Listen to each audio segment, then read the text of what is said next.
A disabled violinist escapes death on a flight, and what she does shocks the world. Lara was born in a small town in the interior of the United States, where her parents, humble immigrants, sought work and a safer life. They lived in a modest neighborhood, filled with other foreigners who also dreamed of better opportunities. Back then, Lara was still a little girl, probably 6 or 7 years old, but the innocent sparkle in her eyes caught everyone's attention. She liked to play on the sidewalk, draw colorful figures on brown paper bags, and listen to the traditional songs her parents sang to remember their homeland. One night, a tragedy changed everything. Her parents had just arrived home after a long day of work. Her father, Alejandro, was employed at a warehouse, unloading trucks all day. Her mother, Lupe, worked cleaning a local restaurant. They were visibly tired, but they always found time to sit with Lara, ask about her day, and make sure she knew how much she was loved. That day, Lara felt a little feverish, and Lupe had made soup to help her feel better. Shortly after dinner, Lara went to the small bedroom she shared with donated toys and books. The house was simple, with only 2 rooms and a kitchen attached to the living room. While the girls slept, her father decided to heat some water on the stove for tea, as he also wasn't feeling well. Nobody could have predicted that a barely noticeable gas leak was about to spark a devastating fire. Flames quickly spread through the kitchen, reaching the wooden walls and ceiling. Lara woke to suffocating smoke and heat that was already filling the tiny bedroom. Amid shouts and the desperate sound of neighbors banging on doors, Alejandro tried to lift his daughter in his arms, but the fire advanced brutally. Lupe, already overcome by smoke, could barely speak. The last thing Lara saw before being pulled out of the house by a neighbor was the silhouette of her parents, asking that she be taken care of. The girl was injured, especially her right hand, which had been burned when she touched a burning door. Even so, she managed to survive thanks to her parents' heroic efforts and the neighbors' help. Sadly, her parents were not as fortunate. They inhaled too much smoke and suffered extensive burns. In the following days, local authorities confirmed that Alejandro and Lupe had not survived the severity of their injuries. At the hospital, Lara missed them with indescribable pain, unable to fully understand why they never returned to get her. She remembered little of the moments after the fire. Her most vivid memory was of the hospital chaplain, who held her unharmed hand and tried to explain, in a soft voice, that sometimes very bad things happen even to good people. Lara could not hold back the tears, and an overwhelming feeling of loneliness took hold of her heart. In the hospital corridors, doctors and nurses discussed how to handle her case, as they had no information about close relatives in the country. After spending a few weeks recovering, Lara was sent to a children's shelter. The nights there were cold, and her longing for her family grew with each passing day. The smell of disinfectant, the white walls, and the chilly silence made her shiver. Sometimes she woke up in a sweat, screaming for her parents in nightmares that seemed never-ending. The other children at the shelter tried to comfort her, but they had their own painful stories. It was not a real home, but rather a temporary place where everyone lived hoping for a new chance. During back-and-forth visits from social workers, a couple came to speak with Lara. They were Daniel and Louise, 2 music teachers at a local community school who had never had children, despite several attempts. They had heard about Lara's story from acquaintances who volunteered at the shelter. Daniel, a middle-aged man with a friendly smile, liked to crack jokes to lighten the mood. Louise, more reserved, had a kind look and spoke little, but conveyed great tenderness with every gesture. They sat with Lara in one of the improvised visiting rooms at the shelter and started asking her about what she liked to do the most. Still shy, the girl replied in a trembling voice that she liked listening to music. Daniel gave a broad smile, took the guitar he had slung over his back, and, without much fuss, started to play a gentle melody.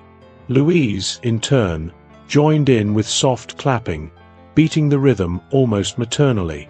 At first, Lara just watched, but gradually she moved closer. Noticing her interest, Daniel extended the guitar and asked if she wanted to pluck a string. The frightened child backed away at first, but then she came closer, touching the strings with her fingertips. The next day they returned, this time bringing a small violin and a bow, because Daniel had once been a professional violinist in an orchestra. They carefully placed the instrument on Lara's lap, but she hesitated because her right hand had limited movement due to scarring. Still, it was possible to sense something awakening in the girl's heart, as if the instrument had a voice she longed to hear. Daniel explained that a good musician, above all, needed passion for what they did. He said, in an almost hypnotic calm, that there was no insurmountable obstacle when you had a love for art. For weeks, the couple visited the shelter and spoke with the staff about the possibility of adoption. The process was long and filled with bureaucracy, especially because Lara still showed signs of trauma and needed psychological support. Daniel and Louise never gave up. They were willing to do whatever was needed to provide Lara with a home where she could feel protected and, at the same time, free to develop her newly discovered talent. Finally, after several interviews and evaluations, Lara was able to leave the shelter and move in with her adoptive parents. It was a simple but cozy house in a middle-class residential neighborhood. Inside, the instruments hanging on the walls stood out: guitars, violins, flutes, and even some old tambourines from different parts of the world. There was also a desk full of sheet music and theory books. Lara was fascinated. For the first time, she felt a glimmer of hope.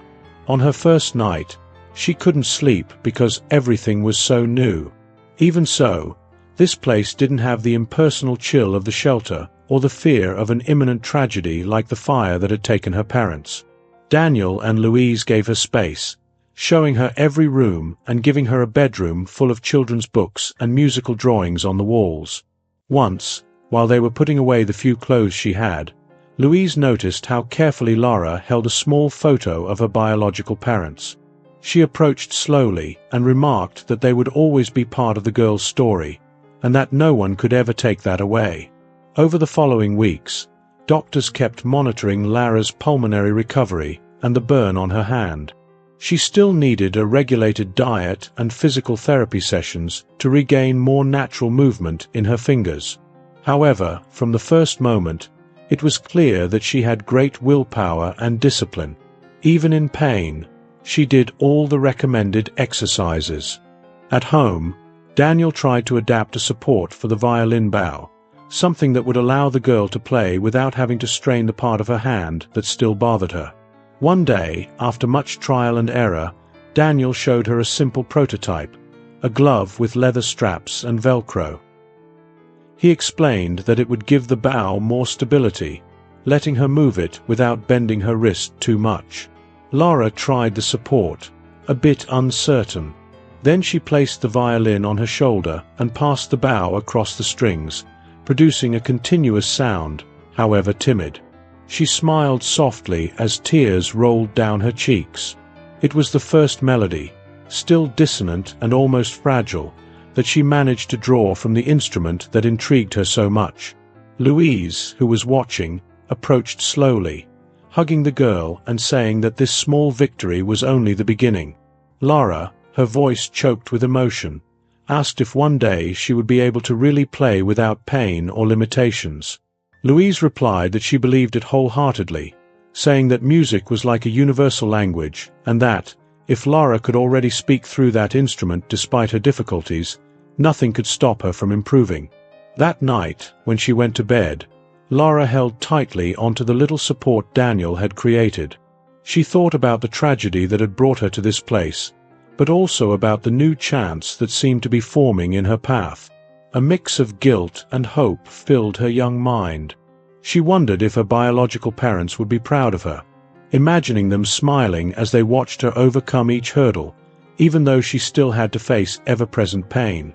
Yet, for the first time since the fire, she truly felt assured of her recovery, imagining a brighter future opening up before her. The next morning, Daniel woke her with a gentle violin tune. He called her down for breakfast, saying he had a present for her. Lara hurried downstairs, curious, and found a new violin and a piece of sheet music he had left on the table. It was the score of the music he had been playing, which he had composed in her honor. Next to it was a music method book full of drawings and notes to help her understand where to place her fingers on the instrument. Though still not very confident, she went to get the special accessory to help her hold the bow more firmly, and she tried a few notes, laughing at the fact that she was making more noise than harmony. But she didn't give up. With each attempt, she felt her body responding with more strength. The sting in her hand lessened, and fear gave way to determination. She decided to honor that beautiful gift and told her adoptive parents that one day she would become a famous violinist. And so, the first chapter of Lara's new life began to unfold amid chords, dedication, and tears of longing. Although the scars of the past still hurt, she found certainty in Daniel's and Louise's eyes that she was not alone. They did not replace her biological parents, but offered a different kind of love, full of patience, affection, and encouragement. The house, though without great luxuries, filled with music, and every instrument on the wall seemed to whisper that everything would turn out fine. For now, Lara simply clung to this safe space, never imagining how her story would continue to develop. Even carrying physical and emotional scars from a tragedy, she had no idea what doors fate might open or what the future held. The only certainty at that moment was that she had been given a new chance to be happy and, most importantly, to make her voice resonate throughout the world through her violin. The alarm clock rang at 6 in the morning, filling Lara's room with a shrill sound. Now 18 years old, she slowly opened her eyes, allowing the memory of scattered dreams to fade away. It had been almost a decade since Daniel and Louise had adopted her. In that time, Lara had not only grown but had refined her passion for music to the point of earning a scholarship at one of New York's most prestigious conservatories. She also continued physical therapy to keep her right hand in good condition, thanks to the support Daniel had developed for the violin bow. Despite her progress, she still felt a slight tension in her fingers, reminding her that the flames that had marked her past would never be completely extinguished within her. She got up and, within minutes, was in the small kitchen of the apartment she shared with her adoptive parents. Daniel, who now taught at a private music school during the day, was flipping through a newspaper, while Louise prepared coffee with her usual calm. Life in New York was unlike anything Lara had known before. The hustle of the streets, the roar of car engines, the bright signs, and that atmosphere of opportunity seemed to dance in the air, inviting her to dive headfirst into new projects. "Today's rehearsal day at the conservatory, right?" Louise asked, setting a cup of coffee on the table. "Yes.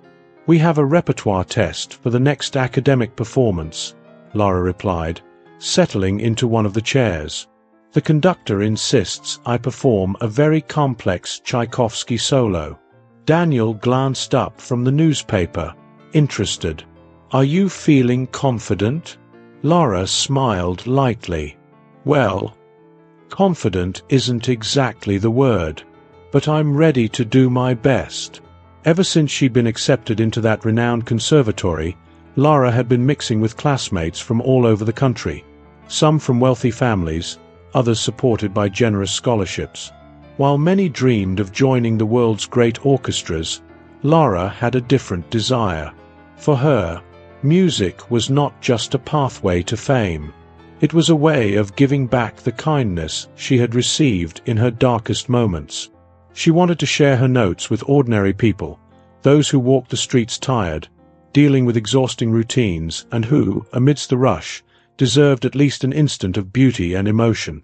A few hours later, wearing simple black pants and carrying her violin case, she entered the conservatory. The tall walls, the white hallways, and the scent of rosin in the practice rooms created a refined atmosphere. There, every student fought for space. It was not uncommon to run into young talents so driven they seemed to forget there was a world bustling beyond those walls. Lara felt grateful for the chance to study there, but at the same time, Something inside her did not fully conform to that elitist rhythm. After her music theory class and a group rehearsal, Lara walked through the main hallway, where portraits of past generations of virtuosos hung. She was approached by one of the most demanding teachers at the conservatory, the strict Professor Montgomery, whose eagle-eyed gaze caught every imperfection. She adjusted her glasses on the tip of her nose and signaled for Lara to stop. "Miss Moreno, I need to know if you've given more thought to my suggestion of signing up for the Youth Symphony Orchestra. There are openings, but they won't last long," Montgomery said. "I have thought about it, Professor, but I'm still not sure if that's my path." Montgomery raised her eyebrows. "Not your path. We're talking about a golden opportunity for a violinist of your caliber. You've already proven you can handle complex repertoires. It would be a waste not to try." Lara avoided her gaze, trying to find the right words to explain what she felt.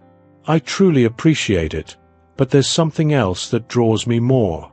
I've been playing in the subway a few afternoons a week, and honestly, when I play down there on the platform, I feel people connect with the music in a different way." In the subway, the professor almost screeched, shocked. "You're putting yourself in the role of a street performer? This makes no sense for someone with your talent. I will let your parents know about this nonsense." Lara clutched the violin case to her body. "I know how it sounds, but it's not just about the tip money. Many people who ride the subway might never get the chance to attend a formal concert, and maybe don't even realize they like classical music.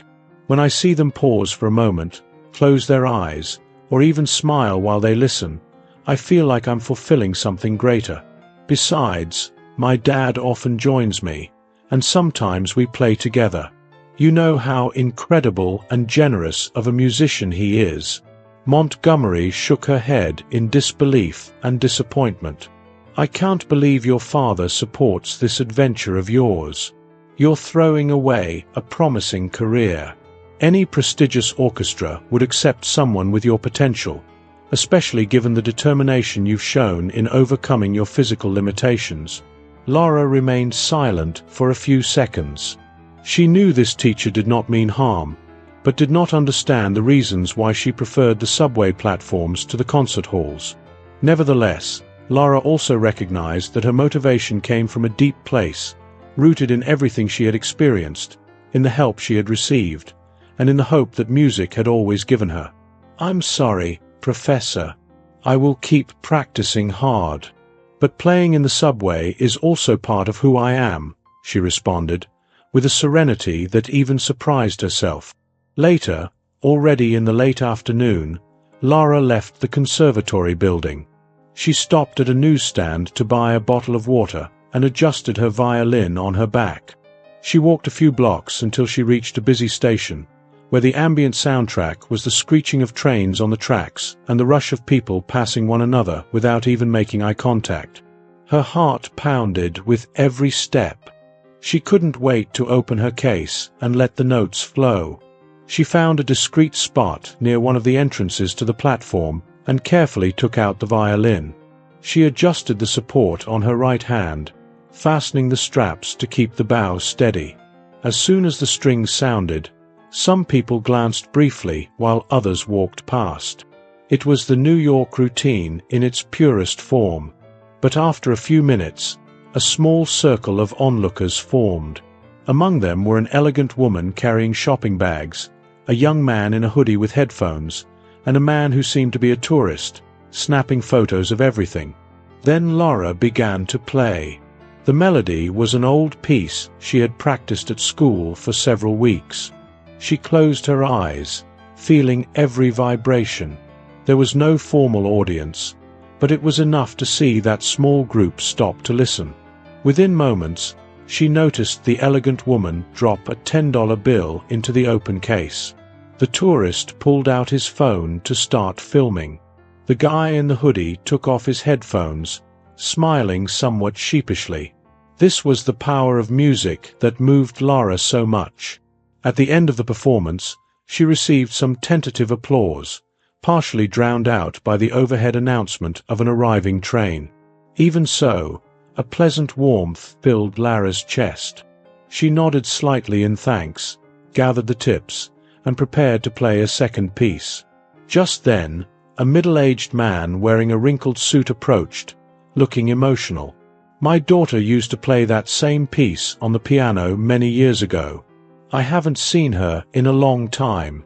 Thank you for bringing back that memory." She smiled, the bow still in her hand. "I'm glad the music reminded you of something good." He seemed to pull himself together, gave a small, sad smile, and left without leaving any money. For Lara, that moment was worth more than many dollar bills. She went on to play another piece, letting herself be carried by the notes that, somehow, connected to the stories of those passing by. That day, she played for almost 2 hours, feeling renewed by every heartfelt comment, every sincere applause, and every glance that lingered on her for just a few seconds. When she got home that night, Daniel and Louise were waiting with dinner ready. The aroma of pasta in tomato sauce filled the kitchen. Daniel, taking off his apron, wore that mischievous grin he always had when he saw his daughter arrive exhausted but happy. "So, how was your class? By the time you got home, I guess you played in the subway today too, right? Did you play anything special? Why didn't you invite us to your show?" he joked. Lara sat down, sighing contentedly. "It was amazing. It seems like every time I play there, I meet someone who connects with the music in a different way. It's as if music expands my horizons, bringing me all kinds of people. And I feel this is what I'm good at, you know? Giving something back to the city that took me in. Seeing genuine emotion in ordinary people's eyes. Surprising them with something unexpected, making their day special. Only art has that power." Louise pulled up another chair, leaning in to listen. "Are you happy with this choice? That's what matters most." "I am, Mom," Lara replied, not hiding her emotion. "I know there are expectations at the conservatory, but honestly, I think my mission right now is to play for the everyday people in the subway. There's something down there that calls to me, something that reminds me of how music can save lives, just like it saved mine." Dinner went on in a relaxed mood, but in the depths of Daniel and Louise's eyes there was a certain concern. They recognized Lara's talent and knew that the conservatory saw her as a promising musician.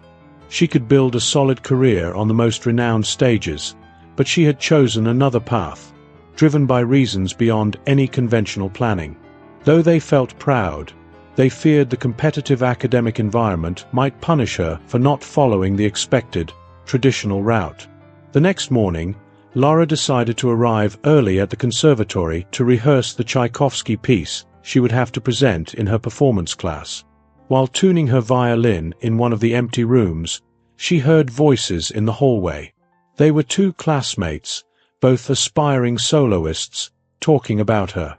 She realized the mention of her name was filled with contempt. "It's ridiculous. She's so talented and chooses to play in a subway station. She's wasting her scholarship," one of them said. The other one laughed, mockingly. "If I had her talent, I wouldn't subject myself to that humiliation. But you know how it is. Maybe she wants to be famous on YouTube." Lara took a deep breath, refusing to be shaken. She was sure of her motivations, but it would not be easy to face that kind of attitude. She lifted her chin and kept tuning her strings. She would play as she always did, with passion, recalling the tears she shed as a child and how music had been her only outlet. Every note she drew from her violin would be proof that empathy can be greater than prejudice. During that day's rehearsals, Lara outdid herself. Her notes were clean and vibrant, carrying her very soul. In the end, she received praise from the strict conductor, a rare gesture toward someone who insisted on not following the usual standards. It was enough to comfort her. Even without having everyone's complete support, She felt what she was doing was worthwhile. Deep down, she would never give up sharing her art with those who needed it most. Leaving the room with her violin, Lara looked out the window at the immense city beyond. So many lives, so many stories, so many pains and joys spread across the streets and underground of New York. And there she was, determined to bring her music not just to refined audiences, but to anyone who wanted to hear it, whether in the quiet of a late-night platform or in the frantic hustle of rush hour. For now, it was enough to believe in herself and move forward, even when facing disapproving looks. Each day offered a new opportunity to touch someone's heart, and she had no intention of wasting it. Even if it meant going against what Professor Montgomery or some classmates judged to be correct, Lara preferred to keep her focus on what her heart told her, remembering that music had saved her so many times and would still support her in difficult moments. The afternoons in New York continued to be busy, full of cars driving non-stop and hurried people who rarely looked each other in the eye. Now nearing 19, Lara Moreno maintained her routine divided between classes at the conservatory and her performances in the subway. It was in the underground corridors that she felt the purest flow of music. Every note she drew from her violin echoed off the concrete walls, reaching the ears of strangers who, for a few seconds, allowed themselves to travel with that sound. One evening, after collecting the money she had earned, Lara returned to Daniel and Louise's apartment, the adoptive parents who had taken her in when she needed it the most. Exhausted, she dropped her backpack in the hallway and approached the small table in the living room, where an open notebook displayed meticulous notes on her finances. "Did you win over new fans today?" Louise asked, coming from the kitchen with a glass of water. "I think so, and I managed to get quite a few dollars out of it too," Lara joked, sitting down and flipping through her own calculations. The ultimate goal of every coin she saved was clear: to fulfill her dream of traveling to Europe to attend a show by Adrian St. Clair, the famous multimillionaire violinist whose talent had inspired her since her teenage years. Son of one of the greatest entrepreneurs in the music industry, Adrian was proof that classical music could coexist with popular arrangements, winning over audiences worldwide. He was the idol Lara never imagined she could see up close. He was a few years older than Lara, and since childhood he had shown himself to be a prodigy as both an instrumentalist and composer. Daniel walked into the room, a curious look on his face. "So, how are our stars plans going?" Lara sighed, closing the notebook. "I think I'm close to getting the amount I need for the plane ticket, lodging, and the concert. But I'm still short on money for unexpected expenses and for the gifts I want to bring back." Louise smiled supportively. "Remember, we are here for you. If you need it, we can help with part of the cost." "No, Mom," Lara answered almost automatically. "I really want to do this on my own. This is my rite of passage," she said proudly. "I appreciate it, but I need to prove to myself that I can get there through my own efforts."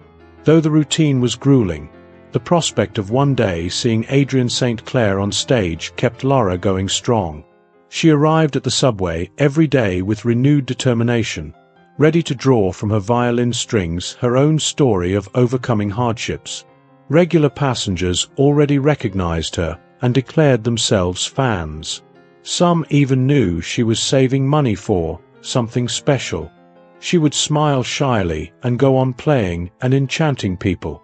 At the conservatory, however, there was less understanding. While she tuned her violin in the rehearsal room, she was surprised by the firm voice of Professor Montgomery, known for her demanding stance and for always wanting to see her students on big stages. "Lara, I need to talk to you," the teacher announced, crossing her arms. "Yes, Professor, go ahead," the young woman replied, still tuning the E string. "I have noticed your dedication in class, but I also know you keep playing in the subway. It's a respectable choice, but don't you think you're wasting your precious time? You could audition for prestigious orchestras. I must say you are one of our most promising students." Lara rested the violin on her shoulder, trying to find the right words. I appreciate your advice and your admiration. But lately, I've been focusing on broadening my repertoire beyond the classical world, and I've actually been saving a good amount of money for a major personal goal. Montgomery raised her eyebrows.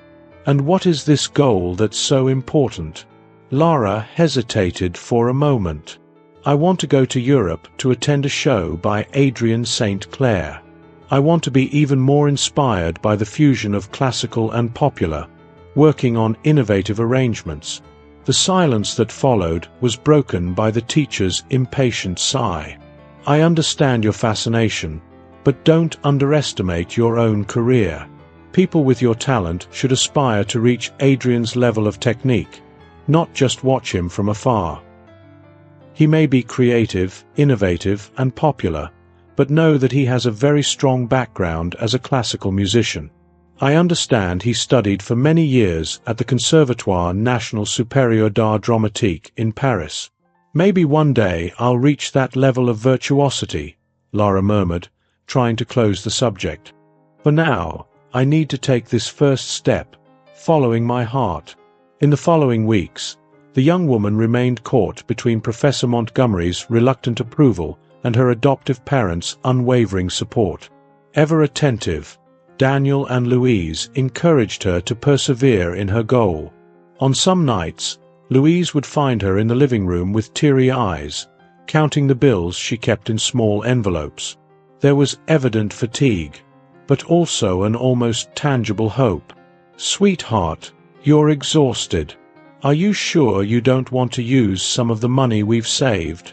Louise insisted, worried about Lara's exhaustion. "I can handle it, Mom. I'm almost there," the young woman would reply, her eyes shining with determination. After much effort, Lara finally reached the amount needed for her dream trip. Heart pounding, she arrived home one day holding a small envelope confirming her flight reservation to France, from where she would travel by car to Monaco, where Adrian would be giving a special series of performances. "I can't believe it," Daniel exclaimed, taking the envelope and reading it carefully. "So it's official." Louise came closer, tears of pride forming in her eyes. "I never thought it would all come so quickly. I'm so happy for you." Emotionally moved, Lara ran to her room to store the confirmation carefully. It was so much more than just a plane ticket. It was the symbol of her independence, of her ability to overcome any obstacle, of staying true to her goals. Yet at the same time, a restless feeling grew inside her. She would soon be leaving the home where she had always felt safe. And even though it was only a temporary trip, it felt like she was setting off toward an uncertain destination, not knowing what awaited her on the other side of the ocean. She had never been away from her adoptive parents for so long. The days leading up to the trip were intense. Between going over scores at the conservatory and her final subway performances, Lara tried to handle her parents' worries and her teacher's guidance. Montgomery gave her a final piece of advice: "If you're going, then look for something that will help you grow. Don't just be a spectator. Observe, learn, make connections. You are so much more than you realize." Lara nodded, sensing a touch of kindness behind the professor's stern voice. Though they didn't agree on everything, she was grateful to have someone who recognized her potential. The night before her departure, Lara could hardly sleep. She sat in the living room, violin across her lap, recalling her journey so far, from the fire that left her orphaned, to Daniel and Louise's loving adoption, to the conservatory and the subway platforms. Each memory squeezed her heart. She thought about Adrian St. Clair, whose compositions had supported her through hard times. Now, she was about to witness that talent in person. The day of the trip arrived under a cloudy sky. Daniel and Louise drove her to the airport, carrying suitcases and her valuable violin case. Emotion filled the air, a mix of pride and anxiety. As they walked to the check-in counter, Louise adjusted Lara's scarf, as though she did not want her to leave. "Are you sure you have everything you need?" Louise asked, her voice shaky. "I'm all set, Mom. I'll be fine. I promise to call as soon as I arrive at the hotel," Lara answered, returning her affection. Daniel couldn't hide his nerves. "If anything happens, if there's any problem, call us. We'll figure something out." "I know, Dad. Thank you." Lara hugged him tight, feeling tears threaten to fall. After saying goodbye to both of them, the young woman headed for the boarding area. Her heart raced with every step. Handing her boarding pass to the attendant, she remembered all the times she had played in the subway, how she had almost given up because she didn't have enough money, and how music had rescued her so many times. This was only the start of a new chapter, one that could change everything in her life. Sitting in the waiting area, Lara closed her eyes and took a deep breath. She already missed Daniel and Louise, but a spark of anticipation burned within her. Her greatest dream was about to come true, seeing Adrian St. Clair live on that distant European stage she had always imagined. In that moment, she could not foresee how this trip would transform her, but she knew she would not return the same person. With trembling hands, Lara held her violin case, recalling how music had been the guiding thread connecting her to so many people. Now, in that bustling airport, she was one small step away from embarking on the greatest adventure of her life, and there was no turning back. Lara's heart pounded as she settled into her seat on the airplane. The flight was leaving New York for Europe, where she planned to fulfill her great dream of attending Adrian St. Clair's show. Before takeoff, she looked out of the small window at the grey mass of clouds, hinting this would not be a smooth trip. Even so, she tried to keep a calm expression, silently praying that everything would be all right. The first few hours passed without major incidents. Some passengers slept, others watched individual monitors, and still others flipped through magazines to distract themselves. Lara filled her time studying some scores she always kept in her bag, but kept a watchful eye on the small screen displaying the flight map. It was already night, and through the slight gap in the window, there was only pitch darkness outside. At a certain point, a mechanical voice came through the speakers. "Ladies and gentlemen, we will soon enter a turbulence zone due to adverse weather conditions. We ask that everyone return to their seats and fasten their seat belts." A chill went down Lara's spine. She looked around and saw everyone's expressions change. Some people woke up startled, while a flight attendant went by checking seat belts and closing tray tables. Lara tightened the belt around her body, taking a deep breath. Then the turbulence arrived, initially as light jolts that grew stronger. The plane began shaking in all directions, prompting gasps and even small screams. Within minutes, the feeling of instability spread throughout the cabin, and the flight attendants started delivering emergency instructions. The snowstorm raging along the route was worse than the pilots had anticipated. Lights on the panel flashed non-stop. Even with everyone seated, some people were crying, and others prayed aloud. A man in a suit, a few rows ahead of Lara, tried to calm his pregnant wife, who was pale with fear. After a particularly harsh jolt, there was a chorus of frightened exclamations, and the cabin lights flickered. Lara inhaled deeply, fighting to stay calm. She thought of Daniel and Louise, fervently hoping she would see them again safely. After tense minutes, the pilot made an announcement that turned Lara's stomach. "We will need to make an emergency landing at the nearest airport due to the loss of stability caused by the storm. I ask everyone to remain calm and follow the crew's instructions." The phrase, "emergency landing," echoed in each mind on that aircraft. Panic took over once and for all. Some clutched the seats desperately, others seemed to shut down, unable to speak.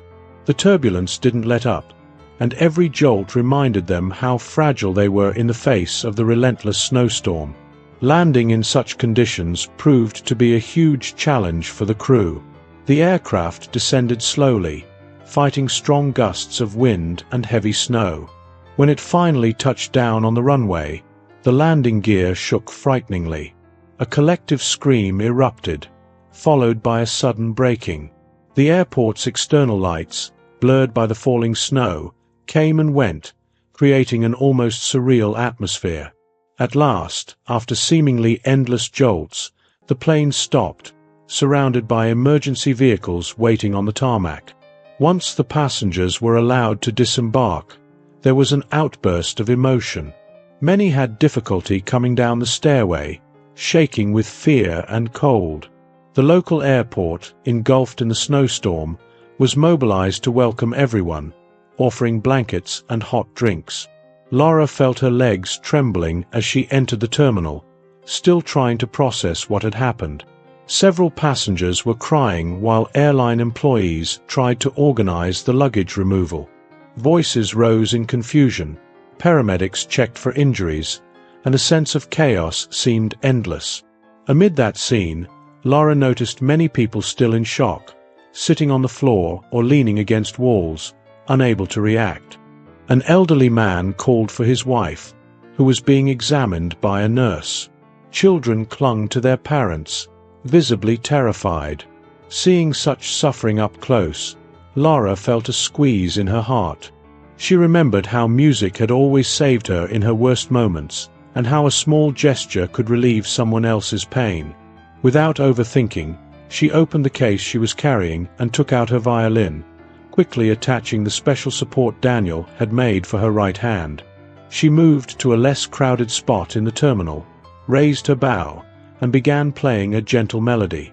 Little by little, the notes vibrated in the air, bringing a subtle calm to the chaotic noise.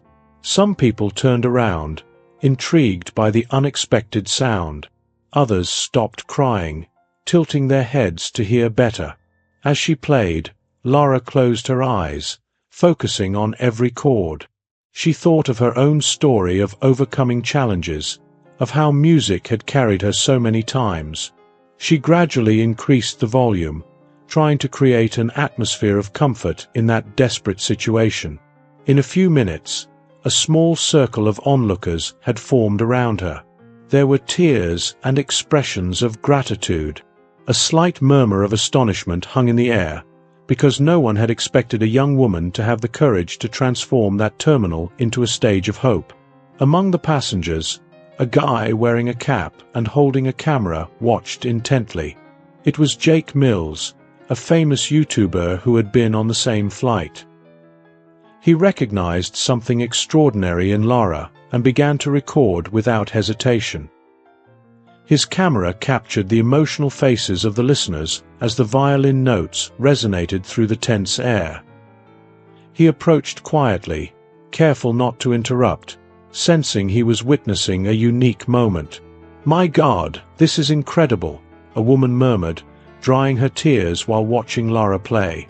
An airline employee, observing the scene, bowed his head in respect. "I think this is exactly what we needed right now."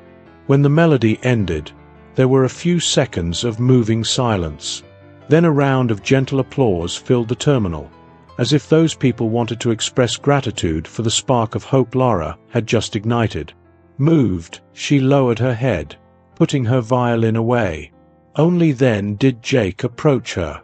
"You played beautifully. Could I have your name?" he asked, still holding the camera. "Lara. Lara Moreno," she answered, her voice trembling with adrenaline. "I'm going to post this on my social media. The way you played to calm everyone is something you don't often see. I didn't do it for attention. I just thought everyone needed a bit of peace," Lara explained, embarrassed. "And that's exactly why this moment is going to be so special," Jake replied, extending his hand for a sincere handshake. Lara nodded, still unaware of how far-reaching that might be.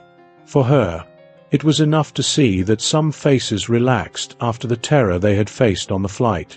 The terminal seemed less cold and more united, as if the music had formed an unlikely bond among people who, moments earlier, were total strangers. Later, Lara was approached by an airline representative who thanked her profusely for her gesture. He was a tired-looking man, but his smile was genuine. He told her the company would help relocate all passengers on another flight as soon as the weather cleared. In the meantime, they would provide accommodations and meals. "Thank you for your courage and your very human act," he said, shaking Lara's hand. "If you need anything, please let us know." "Thank you. I just want everyone to be okay," she answered, humility in her eyes. Without Lara realizing it, the video Jake had recorded began circulating on social media just a few hours later. She wasn't concerned about fame or how it might spread. At that moment, her only goal was to recover from the harrowing experience and support anyone still in shock. Yet her simple act of empathy and art would make her name known in places she had never imagined.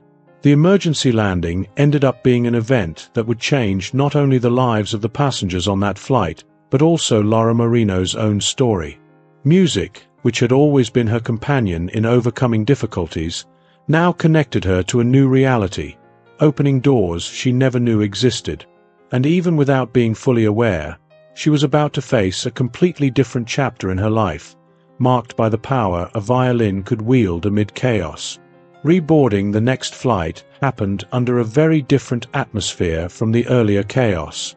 After the emergency landing and the commotion in the terminal, Lara finally received news that the airline would offer her an upgrade as a thank you for her solidarity in calming the passengers by playing her violin. At first, she resisted the idea, feeling she did not deserve such a privilege. However, one of the airport supervisors insisted firmly, "You have no idea how much good you did. Please let us give something back." With no way to argue against such kindness, Lara eventually accepted. The employees instructed her to wait in a special boarding area, apart from the disorder still affecting most of the reallocated passengers.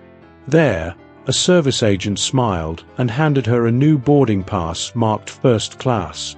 "It's the least we can do," the agent said, giving a friendly wink. When Lara finally settled into her spacious, comfortable seat, she felt a bit out of place. It was her first time traveling with that level of luxury. There was even a special menu available, along with a soft pillow and high-quality headphones. Before she could arrange her things, she heard a discreet murmur in the aisle. Glancing over, she saw a young man, tall, with striking features, entering with a violin in an elegant case. Her heart skipped a beat when she recognized Adrien St. Clair, her musical idol since her teenage years.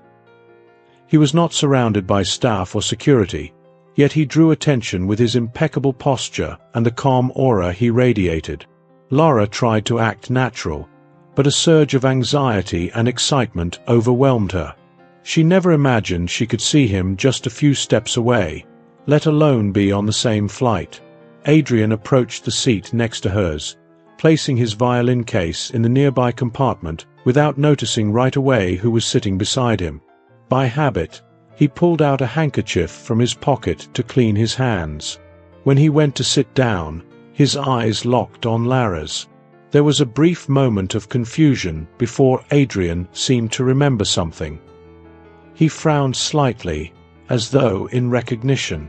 "Excuse me," he began, still holding the handkerchief. "You're the violinist I saw in a recent video, right?" Lara's eyes opened wide, feeling her face grow warm. How? How do you mean?"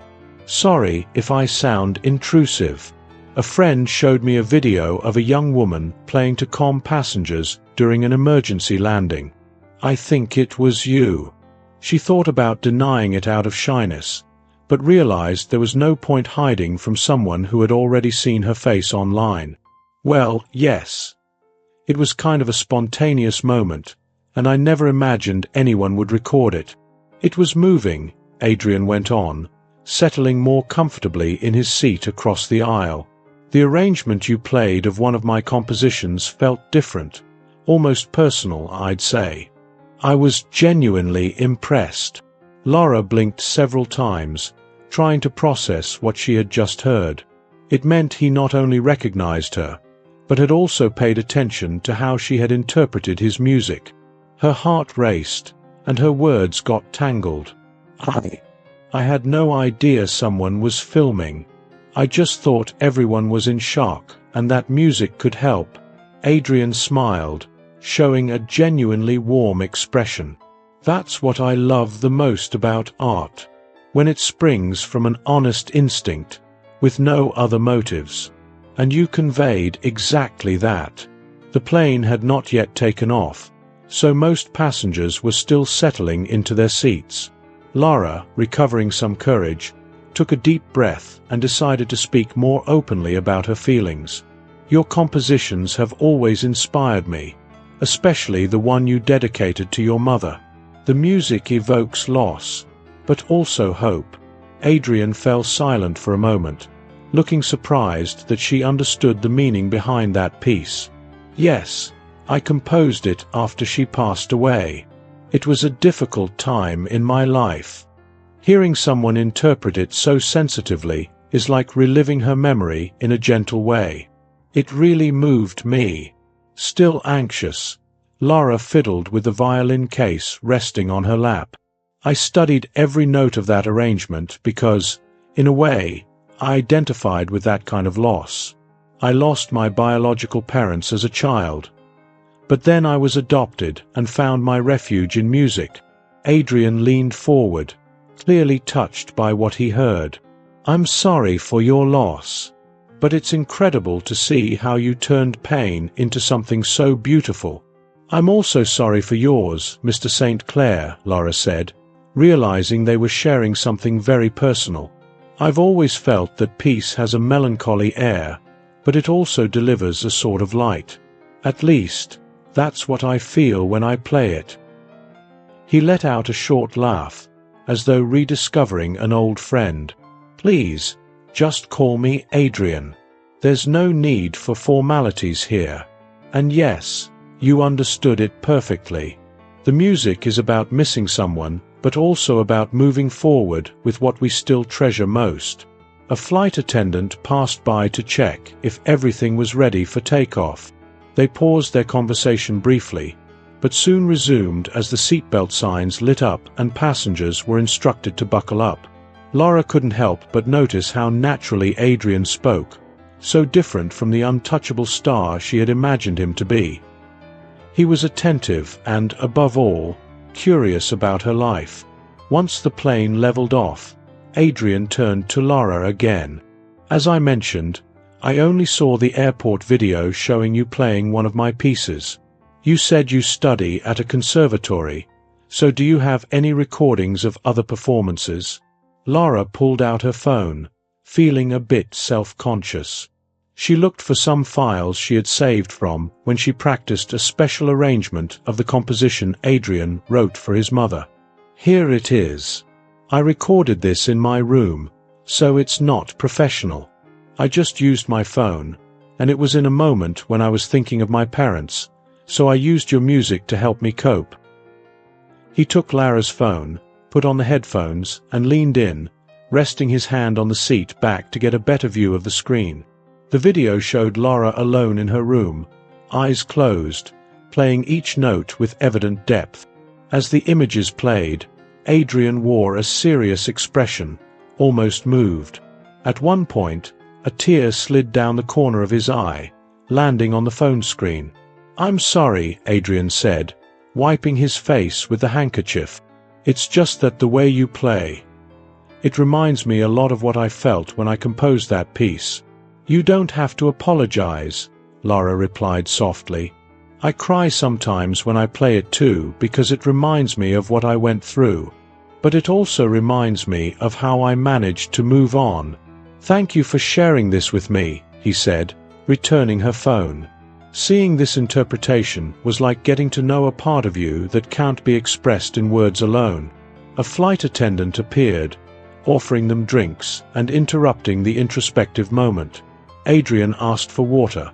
Lara, so enthralled by their conversation, barely noticed the offer until the attendant insisted. "I'll take water too, thank you." Once they were alone again, Adrian leaned back in his seat, still deep in thought. "I'd like to see more of your work." It's rare to find someone with such sensitivity. Lara blushed, unable to reply for a moment. It was as if life itself had presented her with an unimaginable opportunity. Even so, she held her excitement in check, reminding herself to keep her feet on the ground. "Well, that's wonderful," she said with a shy smile. "Right now, I'm just trying to keep up my studies and improve my technique, to find my own place, you know? I know I still have a lot to learn." Adrian nodded. "I understand completely. I don't want to rush anything.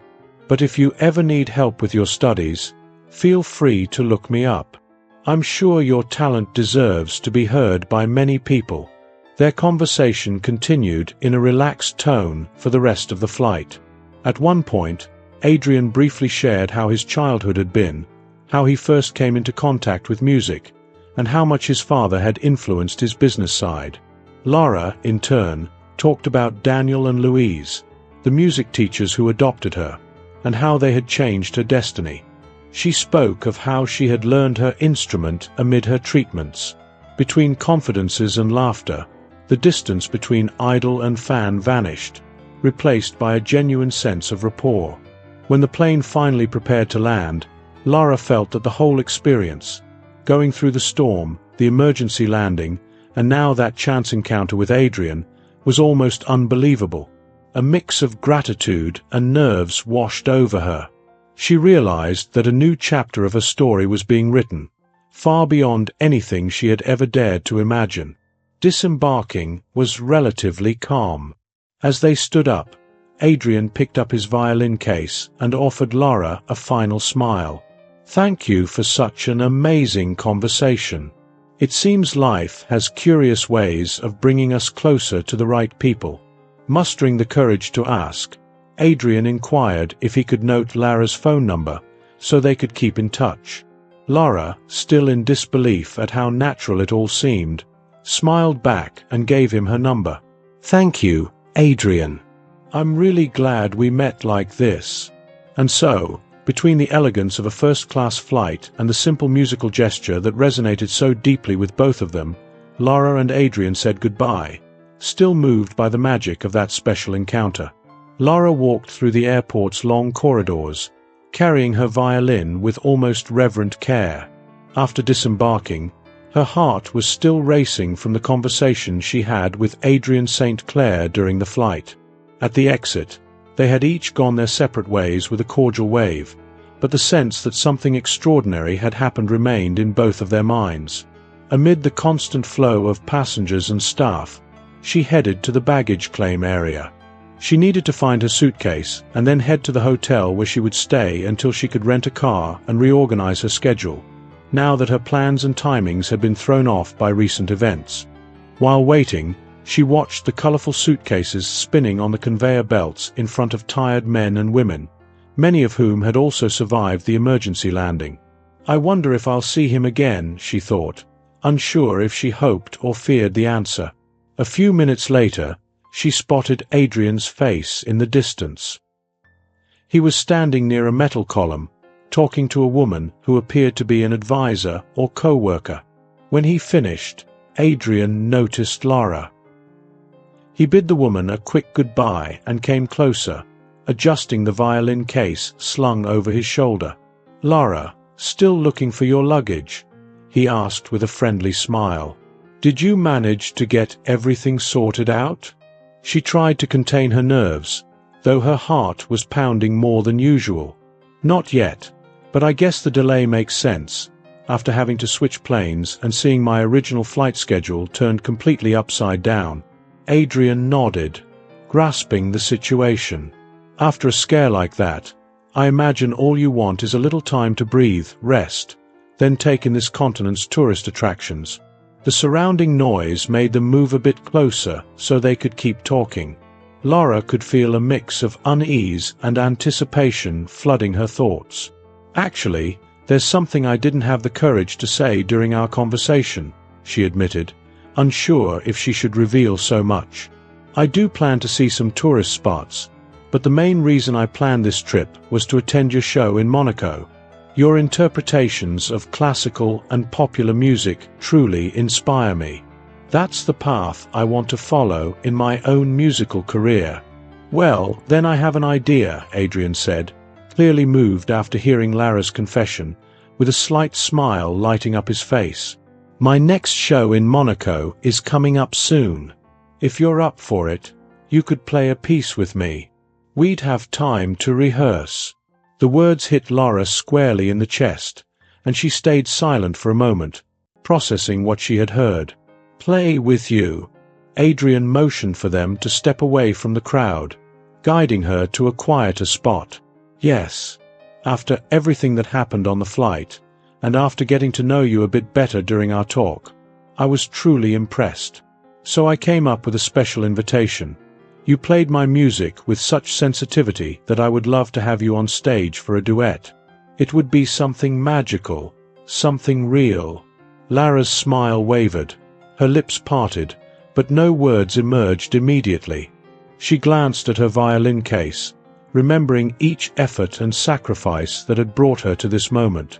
For someone who had mostly performed in the subway or at small events, receiving such an invitation seemed unreal. "Are you serious?" she asked, her voice barely a whisper. "You really want me in your show?" "Of course I do," Adrian confirmed without hesitation. "I understand if you need time to think about it, but I'd love to share the stage with someone who plays so honestly.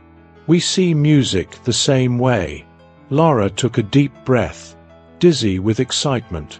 Seeing Adrian in person was already a dream. Being invited by him to play together went beyond anything she had ever imagined. "I don't need much time to think," she said, letting out a nervous laugh. "Of course I accept. This is the greatest gift I could ever receive. I can't believe this is happening." Adrian smiled as well, gently touching Lara's arm in a gesture of solidarity. "I promise I'll make sure everything goes perfectly. The world needs to hear your talent, and believe me, this will be special for me too." Adrian pulled out his cell phone. "Let me get the name of the hotel where you're staying, so I can come by tomorrow, and we can meet with my team to work out the details of your performance. What do you think?" "I think it's all amazing surreal, but I don't want to disrupt your schedule with a show so close," she joked, trying to diffuse the tension. "You can disrupt my schedule as much as you want, because now you're part of it," Adrian replied with a quiet laugh. "Besides, we need to meet for some rehearsals anyway, since I've got a few arrangement ideas that could showcase your technique and make our performance really shine." Adrian helped put Lara's suitcase on a luggage cart. Before leaving, he gave her one last, honest look. "I'm glad fate brought us together. Thank you for accepting my invitation." "I'm the one who's grateful for your generosity and support," she replied, keeping her composure though she wanted to celebrate right there and then. "I'm so excited about all this. It feels like a dream."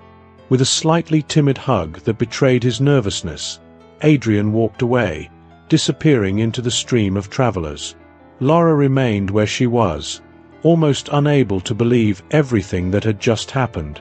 The unexpected invitation to join the Monaco show was proof that her struggles and suffering had not been in vain. It was more than a dream. It was the chance to bring together two stories defined by music and overcoming hardships. After so long planning only to watch Adrian perform, Lara was now destined to share the stage with him. The thought made her smile, blending emotion and nerves. She knew there would still be challenges, explanations to give Daniel and Louise, and a need to fit in rehearsals despite her suddenly changed plans. But none of that weighed against the possibility of sharing music with the artist who had inspired her for so long. Leaving the airport, Lara felt the cold air on her face. She took a deep breath, clutching her violin case, and headed toward the waiting taxi. Her mind swirled with memories of the turbulent flight and the surreal encounter in the terminal, and in her heart she felt certain that music had opened more than just doors. It had given her the chance to connect with someone who understood, in equal measure, the pain of loss and the power of starting over. A Mediterranean breeze brushed softly against Lara's face as she rode in a private car to the Principality of Monaco. Around her, the glow of a city filled with modern skyscrapers and historic palaces caught her attention, underscoring the contrast between the luxury of that region and her memories of modest performances in the New York subway. Even so, her heart stayed light and her eyes alert, curious to see what awaited her in that place. During the ride through Monaco's streets, Lara continued to gaze at the impressive mansions, the luxurious casinos, and the yachts anchored at the marina. She felt a growing pang of nervousness, as everything there was far from anything she had ever known. The desire to seem unfazed by so much splendor mixed with her natural curiosity at arriving in such a dazzling place. Still, she remained true to her own simplicity. Her violin case lay across her lap, a reminder that appearances were not what mattered, but rather the music that had brought her so far. At the entrance to a stylish hotel, she was met by one of Adrian's assistants, who led her into the lobby. There, an impeccably dressed concierge handed her the key to a room with a view of the sea. Lara thanked him, feeling both grateful for the kindness and unsettled by the luxury surrounding her. She went up to her room, set her suitcase on the bed, and quickly called Daniel and Louise to let them know she had arrived safely. "I'm in Monaco, Mom. It's unbelievable. I haven't seen Adrian yet, but I believe we'll meet soon for the first rehearsal," she said softly, looking through her room's window at the bay. Louise, on the other end of the line, sounded thrilled. "We're so proud of you, dear. Enjoy every moment, but take care, okay?"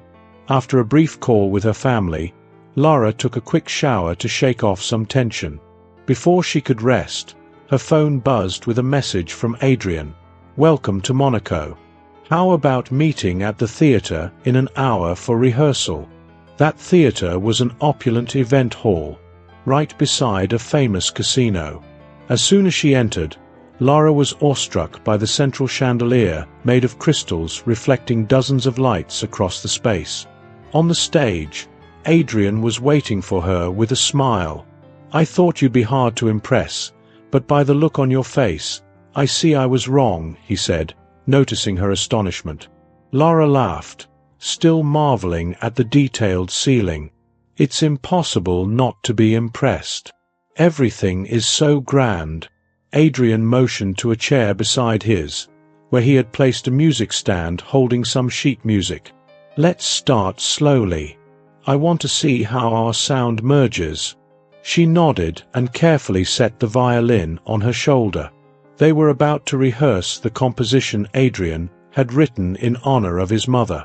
Lara remembered every note, but now she would share the stage with him, making the experience even more intense. As soon as they began to play, she noticed that Adrian's movements lined up with hers in a nearly organic way. The harmony flowed, and each chord felt like an intimate conversation between two souls who found in art both solace for their sorrows and the strength to move on. In the days that followed, the same room played host to repeated rehearsals, each ending with exchanges of glances and smiles that revealed a growing sense of closeness between them. Sometimes the music was so powerful that Lara would finish the last chord with her eyes shut, fighting back tears. Adrian, for his part, seemed more at ease than in his other performances, as though the presence of the young violinist gave him a new kind of creative freedom. "You have something I rarely see in renowned musicians," he confided while putting his instrument away after a rehearsal. "A purity in your notes, a sincerity without vanity." Lara, always shy about compliments, looked away, her cheeks tinged with a slight blush. "I just try to put my heart into every melody. I think music is how I voice everything I can't put into words." Finally, the day of the performance arrived. The grand hall was packed with elegant guests, famous journalists, and devoted music lovers. Lara waited backstage in a simple yet stylish black dress. Her hands trembled, and she took deep breaths to calm herself. Noticing her anxiety, Adrian came over, carrying a cup of tea prepared by an assistant. "Here, "This should help you relax," he said, handing her the cup. "Thanks," Lara whispered, taking a sip. "I don't remember ever feeling this nervous before." Adrian placed a gentle hand on her shoulder, radiating confidence. "You'll be great. Besides your talent, you carry something no one here expects. A story of resilience that outshines any stage." Moments later, the house lights dimmed. The announcer introduced Adrian St. Clair, the evening's main attraction, and the applause was immediate. The curtains drew back, revealing Adrian in his elegant attire under a spotlight that highlighted his focused expression.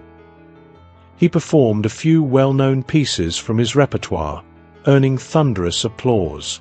Yet the highlight of the night was still to come. During a pause between pieces, Adrian faced the microphone. "Tonight I have the honor of introducing someone very special. A violinist I met under unusual circumstances, and whose story moved me profoundly. Ladies and gentlemen, please welcome Lara Moreno." Lara's heart nearly leaped out of her chest at the sound of her own name echoing through the speakers.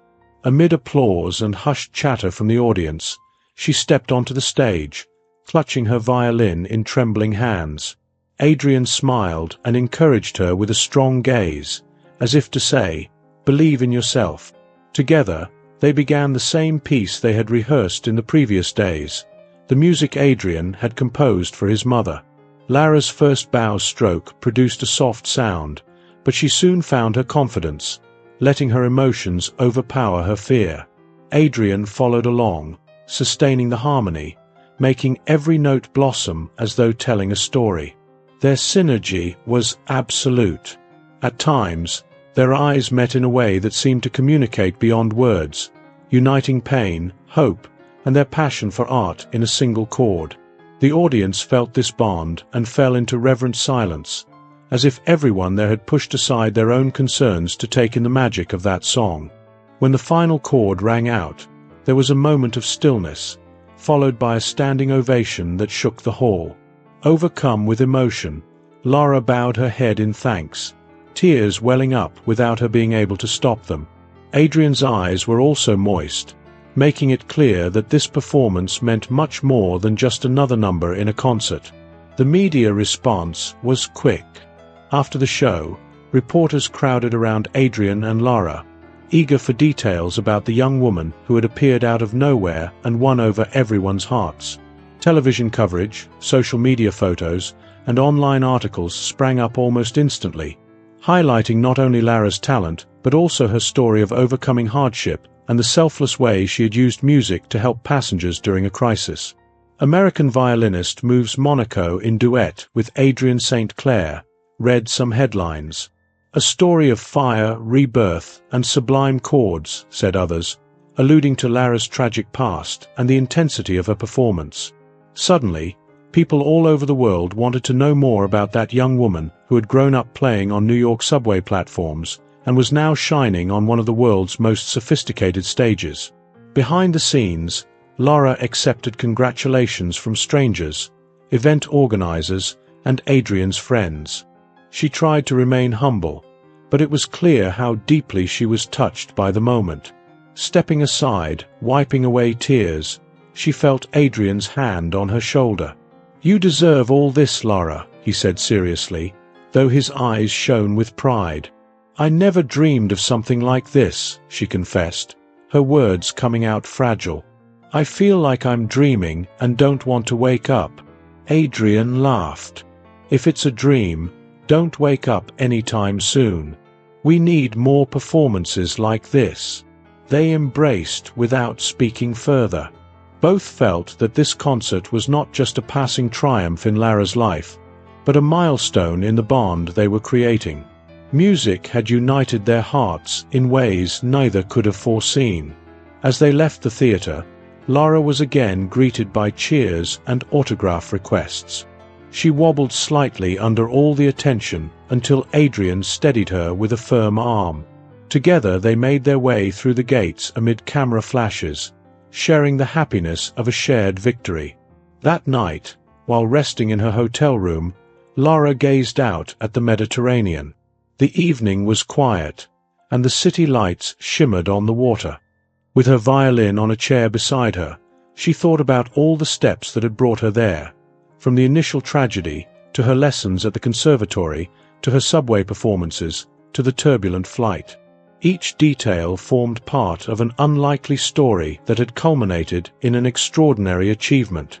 Unable to hold back a smile, Lara picked up her phone. Messages from Daniel and Louise brimmed with pride. She also saw a notification from Adrian, a simple message, "Rest well, you shone tonight." Her heart filled with warmth. Perhaps this was only the beginning of a new phase, one in which music, now more than ever, was the bond that could conquer not only the world, but also deepen the ties that were becoming more genuine and intense every day. Shortly after the resounding success at the Monaco performance, Lara and Adrian discovered that what bound them together went far beyond music. In the following days, while they gave interviews and attended meetings about contracts and special appearances, they found that every conversation, every rehearsal, revealed a deeper feeling. The looks they had exchanged backstage turned into something neither of them had anticipated. It was love, blossoming in the same rhythm as their chords. Alongside their professional commitments, Adrian invited her to meet his family, especially his father, a successful businessman who had built an entertainment empire. Despite the luxury surrounding him, Adrian's father retained simple values, taking pride in his humble roots in the interior of the United States. He held on to memories of working hard to support his family, long before being able to give Adrian the top-tier musical education that made him famous. They met at a family country house, far from the spotlight. Lara's heart raced as she greeted the man whose serious demeanor was offset by his disarming kindness. Over cups of coffee and chats about music, Adrian's father encouraged her to share her story. She spoke of her childhood, marked by the loss of her parents, of the fire that had left her orphaned, of how Daniel and Louise had adopted her, and of her unwavering passion for the violin. The businessman listened attentively. "You've had a difficult life, but you never gave up on music," he said, resting his hands on the rustic wooden table. "That's the spirit many young people need to see for inspiration." Adrian paused, exchanging a discreet glance with Lara. They had been planning a way to turn her story into something that could help the next generation of musicians. He then told his father about the idea they had been discussing, creating a non-profit foundation to support talented young people lacking resources, providing music education, instruments, and performance opportunities. This is a huge undertaking, requiring not only money but also strong management and credibility, Adrian's father warned, looking at both his son and Lara. "We know," Lara answered, still shy but resolute. "But we believe music can do more than just enthrall audiences. It can change lives. And we want to give back some of what life has given us," Adrian added. "I was fortunate to study under the best teachers, and Lara overcame countless barriers thanks to art. We want to open those doors for others." Adrian's father nodded, smiling gently at their shared commitment. "All right then. You'll have my full support. I'll introduce you to partners and potential sponsors to make the foundation a reality. Where do we start?" Thus began the official launch of Corda and Alma Foundation, an institution dedicated to promoting free music lessons for children and teenagers from underprivileged communities. Initially, the project had a small office in New York, but thanks to Adrian's father's influence and growing media interest in Lara's story, it expanded quickly. Within a few months, many instruments were donated, teachers and volunteer artists showed up, and donors worldwide offered support. Meanwhile, Lara and Adrian's relationship grew both musically and personally. Their on-stage partnership flourished, as they developed innovative arrangements and gave performances in which their violins intertwined in melodies expressing powerful feelings of love and resilience. Audiences were moved, sensing the authenticity of their collaboration. It was as though every concert was a celebration of art's power to bring people together. They were soulmates in love and in art. They performed in the United States, in various European cities, and on other continents, often at benefit concerts. Each performance was a chance to promote the Korda and Alma Foundation, inviting the public to support the cause and believe in the power of music and love. The response was immense. Young people who had never held an instrument started writing letters and emails, expressing a desire to join music education programs. Families with few resources reported immediate positive changes. Children became more focused, more disciplined, and happier once involved in music. It was undoubtedly a great example of social inclusion. In every trip, Lara remembered herself as a frightened little girl with a burned hand and no prospects. She thought of Daniel and Louise, who encouraged her to use the violin as a way to heal and find her own voice. Many times Lara's eyes would fill with tears when she met a new group of children helped by the foundation, recalling the spark of hope music had reignited in her heart years before. Every time I see one of them smile, learning their first notes, I feel it's my chance to repay what I received, Lara confessed to Adrian one night after a benefit concert. I feel renewed too, Adrian agreed, affectionately squeezing her hand. Music saved my life when I lost my mother. Now we're saving lives together. The success of the concerts and the philanthropic work caught the attention of new sponsors from major music studios, broadening the foundation's reach. Adrian's father upheld his promise, linking them to a network of influential businesspeople who contributed not only financially but also with management expertise, guaranteeing funding for scholarships to top conservatories worldwide for talented young people. As Lara's fame grew, she stayed true to her essence. She remained discreet, wearing on her face the same humility that had stood out when she performed in subway stations. Even though she received invitations to appear on TV programs and at glamorous events, she stuck to what mattered most: teaching, inspiring, and bringing solace to those in need through music. The press started closely following the foundation's progress, pointing out the novelty of a musician couple who, instead of just shining on stage, wanted to create opportunities for others to shine. Documentaries and special reports appeared, showing how free lessons and donated instruments in struggling parts of the world were transforming lives. It's like you two shed light on forgotten corners of the world with these performances, a journalist said during one interview. Lara smiled, glancing at Adrian. We're just doing what feels right. We want art to be a door open to anyone hoping for a chance. Let music be a bridge to unite hearts and minds. Over time, Lara and Adrian's lives merged so completely that their love was inseparable from the purpose they had embraced. Music, once the sole reason each of them pursued a dream, became the unbreakable bond of a couple that saw no limits to what they could build. On every journey, at every concert, they renewed their commitment to invest their talent, fame, and resources to expand opportunities for others. The apex of their journey came when the foundation celebrated its 5th anniversary with a grand benefit concert at Lincoln Center in New York. The orchestra on stage included children and teenagers who had begun their musical studies through Korda and Alma projects. The notes resonated throughout the imposing hall, filled with enthusiasm and pride. At the end, the audience rose to its feet, applauding not only the musical quality but also the transformation these strings represented. Moved, Lara and Adrian stepped on stage with the young musicians and gave a brief speech. Seeing each of you here, playing with passion, is our greatest accomplishment. Music brought us together, rescued us, and now lets us rescue others. This is proof that when love and purpose come together, the impossible becomes possible, Lara said, her voice trembling with joy. In the audience, Daniel and Louise wept tears of emotion beside Adrian's father. Also there, unable to hold back her tears, was Professor Montgomery, now part of the project. Soon after, the Korda and Alma Foundation gained international recognition, including an award for social responsibility from the United Nations. New branches opened on other continents, and the positive impact reached impressive numbers and statistics.